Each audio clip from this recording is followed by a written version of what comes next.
আমাদের প্রিয় নবী সাল্লাল্লাহু আলাইহি ওয়াসাল্লাম 5 ওয়াক্ত নামাজের পরে তিনি প্রত্যেক নামাজের পরে এই দোয়া করতেন, আল্লাহুম্মা আইন্নি আলা যিকরিকা ওয়া শুকরিকা ওয়া হুসনি ইবাদাতিক। নবীজির এটা একটা বিশেষ দোয়া ছিল। আল্লাহর নবী সাল্লাল্লাহু আলাইহি ওয়াসাল্লাম দোয়া করতেন, আল্লাহ আপনার জিকির, আপনার কৃতজ্ঞতা এবং আপনার ইবাদত সুন্দরভাবে করতে আপনি আমাকে সাহায্য করুন। আল্লাহ তৌফিক দেন, আপনি সাহায্য করেন। আইন্নি। রাসূলুল্লাহ সাল্লাল্লাহু আলাইহি ওয়াসাল্লামের বিখ্যাত সাহাবী হযরত মুআজ ইবনে জাবাল রাদিয়াল্লাহু তাআলা, ওনাকে নবীজি বলছেন, ইন্নী উহিব্বুকা মুআজ, আমি তোমাকে খুব ভালোবাসি। লা তানসা হাযা দুআ, ভালোবাসা নিয়ে বলতেছি মুআজ, কখনোই এই দোয়াটি পড়তে ভুলো না। এই দোয়াটাই এটা, আল্লাহুম্মা আইন্নি আলা যিকরিকা ওয়া শুকরিকা ওয়া হুসনি ইবাদাতিক। আল্লাহর কাছে তৌফিক চাইতে হবে, ইবাদতের তৌফিক চাইতে হবে। কেন বছরের পর বছর নামাজ পড়তে মন চায় না? কলিজা এমন বদনসিব হয়ে গেল কেন? এই কপাল সিজদা দিতে মন চাইবে না কেন? দোস্ত, আল্লাহ তাআলা তোমাকে এমন বঞ্চিত করলেন কেন? মালিকের সিজদা থেকে বঞ্চিত করলেন কেন? আল্লাহর নাম মুখে উচ্চারণই হয় না কেন? দুনিয়ার কত প্রয়োজনে কত নাম আমরা বলতেছি, কিন্তু রবের নাম উচ্চারণ হয় না কেন? দুর্ভাগ্য, দুর্ভাগ্য। দুনিয়া আল্লাহ তাআলা সবাইকে ভোগ করতে দেয়, কিন্তু আল্লাহর গোলামি, আল্লাহর বন্দিগি, আল্লাহর ইবাদত, আল্লাহর পথে চলা, আখিরাতের পথ পাওয়া, জাহান্নাম থেকে বাঁচার চেষ্টা, জান্নাতে যাওয়ার মেহনত, খোদার কসম বাপ, আল্লাহ যাকে ইচ্ছে করে পছন্দ করে তাকে দান করে। বাত আল্লাহ সবাই রেখাও, দুনিয়া আল্লাহ সকলকেই দেয়, কিন্তু হেদায়েত, পরিবর্তন, জীবনটা আখিরাতমুখী গঠন, এটা আল্লাহ যাকে ইচ্ছে করে পছন্দ করে তাকে। ইন্নাকা লা তাহদি মান আহবাবতা ওয়ালাকিন্নাল্লাহা ইয়াহদি মান ইয়াশা ওয়া হুয়া আ'লামু বিল মুহতাদিন।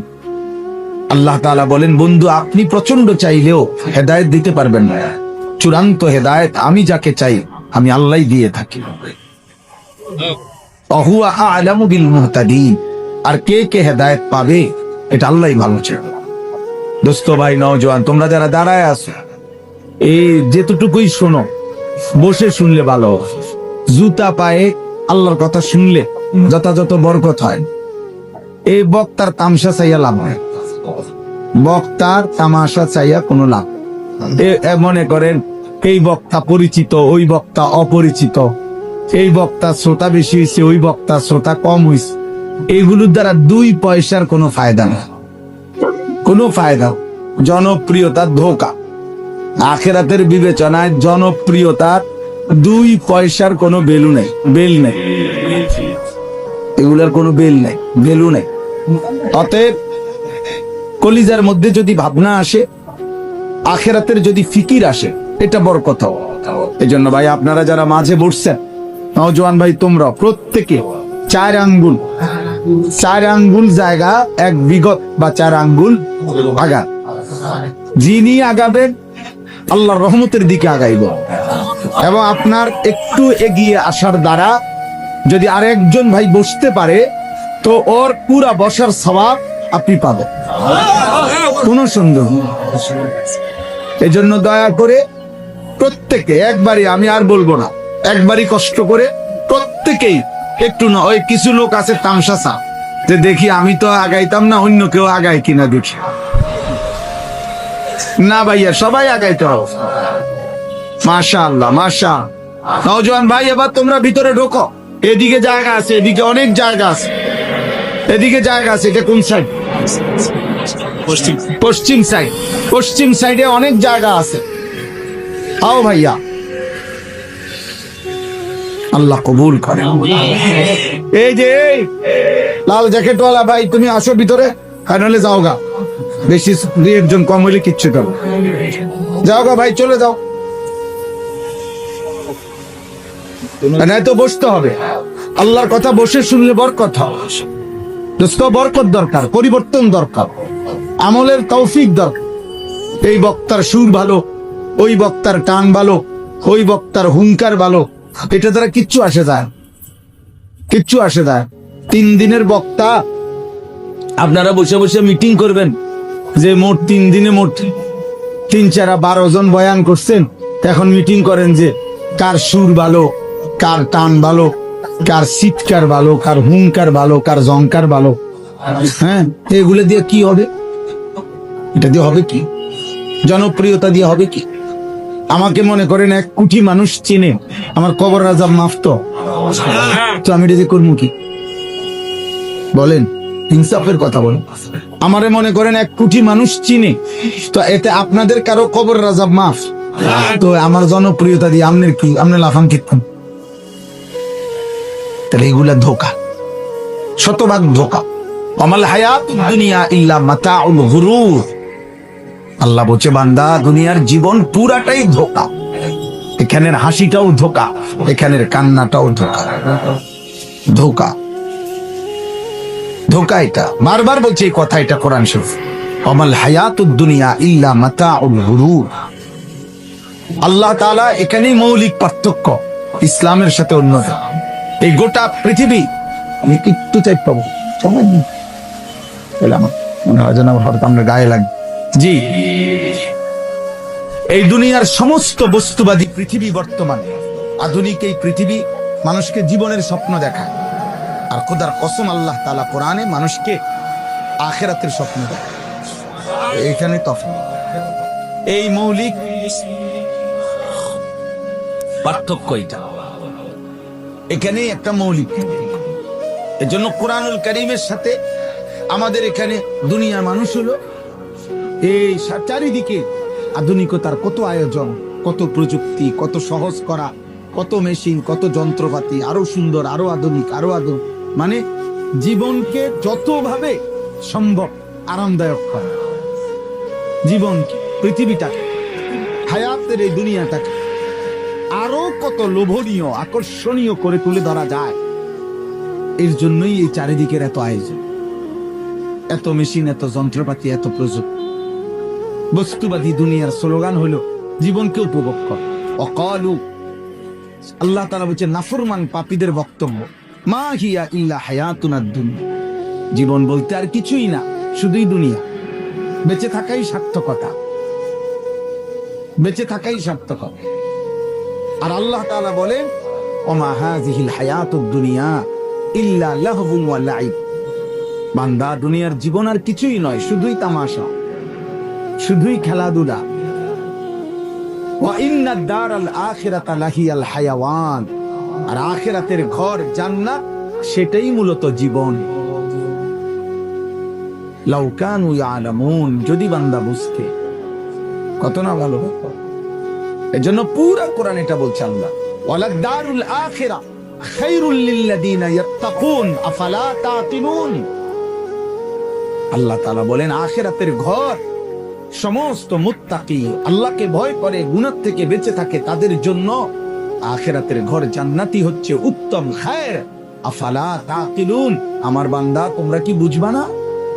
বিষয়টা কি বুঝতে চাচ্ছ না যে আমি কি বলতে চাচ্ছি? আমি আল্লাহ তোমাকে বারবার বুঝাইতে চাচ্ছি আখিরাত, তুমি ব্যস্ত কেবল দুনিয়া, তুমি বারবারই ভুলে যাও আখিরাত। ইয়ালামুনা যাহিরাম মিনাল হায়াতিদ দুনিয়া ওয়া হুম আনিল আখিরাতি হুম গাফিলুন। আল্লাহ বলেন, আহা আমার বান্দা, দেখি দুনিয়ার জীবনের বাহ্যিক দিকটা, মাটির উপরের এই দুনিয়াটা খুব বুঝতেছে। ইয়ালামুনা, এটার উপরে কত পড়ালেখা, কত গবেষণা, কত থিসিস। আমি একদিন কুমিল্লা একটা হাইওয়ে হোটেলে গেছি, তো যাওয়ার পরে হোটেলের যিনি মালিক, উনি আমার দেখে খুব মেহমানদারি করেছে। মেহমানদারি করাবার পরে 1 কাপ চা আইনা দিছে। তো উনি আমার বুঝাইছে যে হুজুর, আমি এই যে চাটা আপনাকে দিলাম, এই চাটা এই ফ্লেভারে বানাইবার জন্য আমি পৃথিবীর 3টা রাষ্ট্রে ঘুরছি এবং ব্যাপক গবেষণা করে উনি স্যার এই পদ্ধতিটা কুমিল্লাতে নিয়ে আসছে। সুবহান, কত বড় নিয়ামত। স্যার উপরে উনি 3 দেশ ঘুরে গেছে, এবার বনের উপরে উনি কি ঘুরাটা ঘুরা দরকার? দুনিয়া ওনারে কি পাগল বানাইছে, দুনিয়া ওনারে কি পাগল বানাইছে। উনি মানে এমন বর্ণনা দিল, সেই বর্ণনার তুলনা এটা আমার কাছে সাও না সার জাতো মনে হচ্ছে, কিছুই মনে হয়েছে। তা ফালতু জিনিস উনি আমার বুঝাই, আমি পরে বলি যে কেমন লাগে, আমি সেরকম লাগছে, মানে আমার কাছে যেরকম মনে হচ্ছে এর দূরে বলছি, আর অনেক কি কওয়া নাই। আহা, এই জন্য আল্লাহ বলেন ইয়ালামুনা যাহিরাম মিনাল হায়াতিদ দুনিয়া, দুনিয়া তো খুব বুঝলা, দুনিয়ার জন্য প্রচুর জ্ঞান অর্জন করলা, ওয়াহুম আনিল আখিরাতি হুম গাফিলুন। ভিজিটিং কার্ডের নিচে 4টা পদবি, এত এত এত এত ডিগ্রি, এত এত ডিগ্রি, কি আবার এই ভদ্রলোক খুব হাসি মুখে স্বাভাবিক মুডে বলে, হুজুর আমরা তো জেনারেল শিক্ষিত, তো এই জন্য কোরআনুল কারীম পড়তে পারি। বাহ, অসাধারণ বলা আপনার। এই কথাটা কত বড় মুসলমান হয়ে দুর্ভাগ্য, বদনসিব, আরে মন্দ কপাল। 16 বছর তোমারে দুনিয়া শিখাইলো, এই দুনিয়ার এতগুলো বই, এতগুলো পড়া, এই তামাম পৃথিবী 4টা দেশের ডিগ্রি, এই সব কিছু তোমারে দুনিয়া এত বুঝাইলো, অথচ তোমার মালিক ভুলায় দিল, আখিরাত ভুলায় দিল, কবর ভুলায় দিব। এটা দুর্ভাগ্য ছাড়া আর কিচ্ছু হইতে পারে না। আহুম আনিল আখিরাতি হুম গাফিলুন।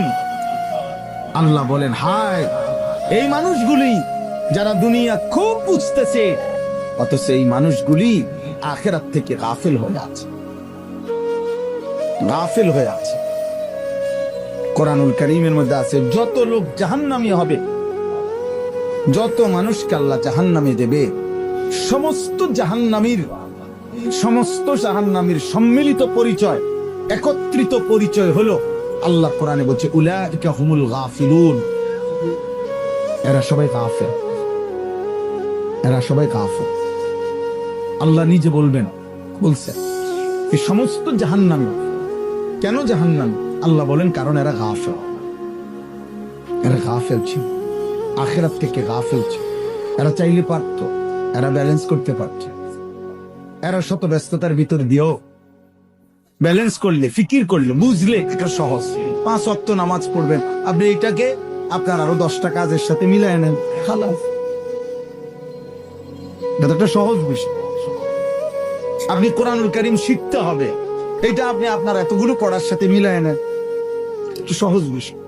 আপনার দুনিয়া বুঝাবার জন্য এত বুঝাইল, বাংলা প্রথম পত্র আলাদা, দ্বিতীয় পত্র আলাদা, সাধারণ গণিত আলাদা, উচ্চতর গণিত আলাদা, আপনার পদার্থ আলাদা, জীববিজ্ঞান আলাদা, রসায়ন বিজ্ঞান আলাদা, আপনার ইংরেজি প্রথম পত্র আলাদা, দ্বিতীয় পত্র আলাদা, এত কিছু পড়াইল। দুনিয়া আপনার এইভাবে বুঝাইল, দুনিয়া আপনার আলাদা আলাদা ডিপার্টমেন্ট ভাগ করে করে করে পড়াইল। অথচ আপনাকে আপনার 16 বছর প্রতিদিন যদি 10 ঘন্টা করে পড়ে থাকেন, একজন জেনারেল শিক্ষিত ছেলে ভাই যারা আল্লাহর কোরআন দেখে দেখো যারা পড়তে পারেন না, আপনার কপালে দুর্ভাগ্য। টাকা পয়সা কামাই করেন, আপনার সমপরিমাণ পড়ালেখা না করে মূর্খ কলম এর চাইতে বেশি পয়সা রোজগার করে, আপনার কাছে না থাকলে আমার কাছে আছে, আমি দেখাবো, চল। কত কোটি টাকা দরকার, কত কোটি টাকা, কত হাজার কোটি টাকা দরকার। আমার এলাকা আছে, আমার বাড়ি কুমিল্লা লাকসাম, আমার এলাকা আছে, 1000 কোটি টাকার মালিক, মূর্খ একেবারেই বকর, টিপসই দেয়। ঢাকা শহরে একটা পূর্ণাঙ্গ মডেল টাউনের মালিক, একটা বিল্ডিং নাই। ওনার ফ্যাক্টরি যেখানে, ওই এলাকা ওনার ফ্যাক্টরির নামেই পরিচিত। আমি আমগুলো একসামের মানুষ, আবার নাম বলবো না রে। তাইলে বাপ বুঝাইতে চাইলাম, আমি দুনিয়া ফেলে দিতে বলি নাই, দুনিয়া ছেড়ে দিতে বলি নাই। এই উৎপাদন, এই প্রযুক্তি, কোনো কিছুই হারাম না। মেশিন, যন্ত্রপাতি কোনোটাই হারাম না। বাংলা, অঙ্ক, ইংরেজি, জেনারেল কোনোটাই হারাম না। পদার্থ, জীববিজ্ঞান, রসায়ন বিজ্ঞান কোনোটাই হারাম না। ডাক্তার, ইঞ্জিনিয়ার, ব্যারিস্টার দরকার নাই, এ কথাটা কেউ বলে না, সব ঠিক আছে। কিন্তু আল্লাহ বললেন কেন? আখিরাত বললেন কেন? নামাজ বললেন কেন? কোরআনুল কারীমের তিলাওয়াত ভুললেন কেন? দুর্ভাগ্য তো এটা না, 40 বছর বয়স্ক মুসলমান, 60 বছর বয়স্ক ভদ্রলোক বাংলা কথা কি শুদ্ধ বলেন, ইংরেজি শব্দ বলেন শুদ্ধ, সবকিছু শুদ্ধ, কিন্তু কোরআন শরীফ তেলাওয়াত করতে জানেন না। আপনার লজ্জা করে না? আপনার শরম লাগে না? আপনি আখেরাত কি মনে করছেন? আখেরাতকে এমন খামখেয়ালি মনে করলেন কেন? আখেরাতকে এত খামখেয়ালি মনে করলেন কেন? আপনি যদি সবকিছু শুদ্ধ করার জন্য চেষ্টা করেন। আমাদের একজন বড় বুজুর্গ ছিলেন এই ভারতীয় উপমহাদেশে, মুহিউস সুন্নাহ হযরত মাওলানা শাহ আবরারুল হক রাহমাতুল্লাহি আলাইহি, হাকিমুল উম্মত মুজাদ্দিদুল মিল্লাত হযরত মাওলানা শাহ আশরাফ আলী থানভী রাহমাতুল্লাহ আলাইহির খলিফা, মুহিউস সুন্নাহ হযরত মাওলানা শাহ আবরারুল হক রাহমাতুল্লাহি আলাইহি, অনেক বড় বুজুর্গ ছিল। তো হযরতের জীবনের একটা মেহনত ছিল যে মুসলমান কোরআনুল কারীম শুদ্ধ পড়বে। ওনার দ্বিতীয় একটা মেহনত ছিল মুসলমান পুরা জিন্দেগি একটা একটা করে নবীর সুন্নাত অনুসরণ করবে। এটা ওনার বেশি ফিকির ছিল, চেষ্টা ছিল।